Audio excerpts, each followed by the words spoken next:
Yes, we bwana, mpenzi mtazamaji wetu hii ya YouTube ya 5vetu Media, usahau kusubscribe, kulike pamoja na kucomment kwenye YouTube channel yetu hii ya 5vetu Media. Tuna story mbalimbali na update mbalimbali ndani na nje ya mipaka ya Tanzania. Kubwa kuliko ni kuhusiana na yale ya kimichezo ambayo yanaendelea kwenye headline mbalimbali za mitandao mbalimbali ya kijamii. Hii ni kufuatia baada ya mtanange wa siku ya Jumamosi Oktoba 19 katika uwanja wa Benjamin Stadium Mkapa, ambapo mashabiki 60,000 walijumuika kwa ajili ya kushuhudia mchezo kati ya watani wa jadi Simba Sport Club pamoja na Dar es Salaam Young Africans uliopigwa katika uwanja wa Benjamin William Mkapa. Katika mchezo huo tulishuhudia klabu ya soka ya Dar es Salaam Young Africans wakiweza kuibuka kwa ushindi wa goli moja dakika za jioni waliloweza kupata. Lakini baada ya mchezo huo maswali mengi, kadhia nyingi, maneno mengi na lawama nyingi zikienda kwa Ramadhani Kayoko kufuatia pambano hilo aliyoweza kulichezesha. Ramadhani Kayoko ni mmoja kati ya waamuzi bora nchini Tanzania kutokana na sifa kubwa ambayo amekuwa akifanya, kutokana na kusimamia sheria zote 17 za mpira. Sifa na umahiri wake na umri wake vinazidi kumbeba na kuonekana kuwa moja kati ya waamuzi bora katika ligi kuu NBC Premier League.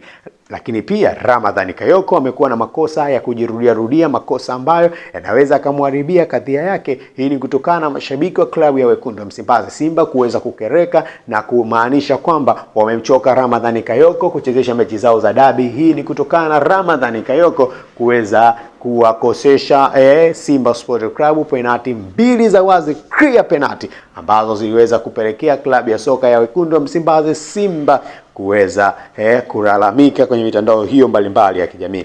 Sasa hapa ngoja nikuletee simulizi kidogo kuhusiana na Ramadhani Kayoko.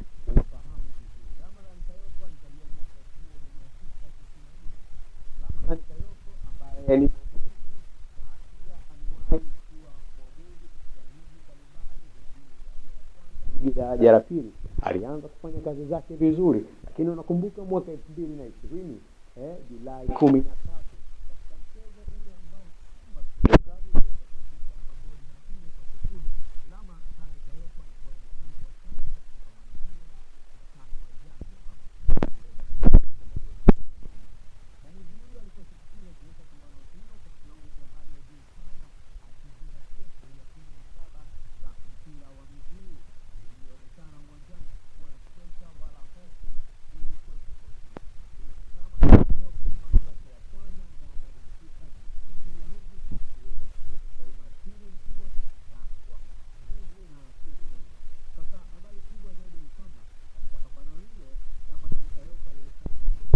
mwezi wa kwanza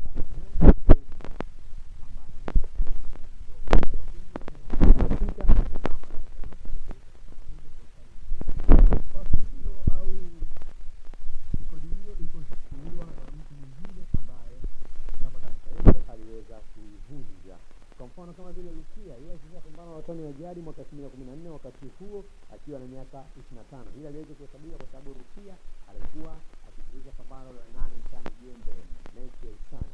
Pia mtu mwingine alisikia rekodi hiyo ni Safi ambaye kwa sasa ni mwamuzi bora ligi kuu mara 2 mfululizo. Yeye alichezesha pambano la Agasti 17 katika mchezo huo Simba ilishinda kwa mikwaju ya penalti baada ya suluhu ndani ya dakika 90. Upekee Ramadhani Kayoko wapi?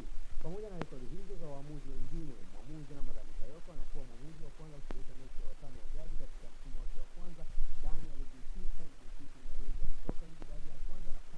kuu anachezesha mechi ya ligi kuu na kuweza kufanikisha Simba Sport Club kuweza kuibuka na matokeo kihalali kabisa kwa mabao 4. Hakukuwa na pressure kubwa, lakini siku za hivi karibuni Ramadhani Kayoko akipewa mechi za adabi amekuwa na pressure kubwa, kifoka sana, jambo ambalo limezidi kuibua sintofahamu kwa mashabiki wa klabu ya Wekundu wa Msimbazi Simba kuendelea kuandamana kumkataa Ramadhani Kayoko. Hii ni 5vetu Media, sawa kusubscribe, kulike pamoja na kucomment kwenye YouTube channel yetu hii ya 5vetu Media. Tuna story mbalimbali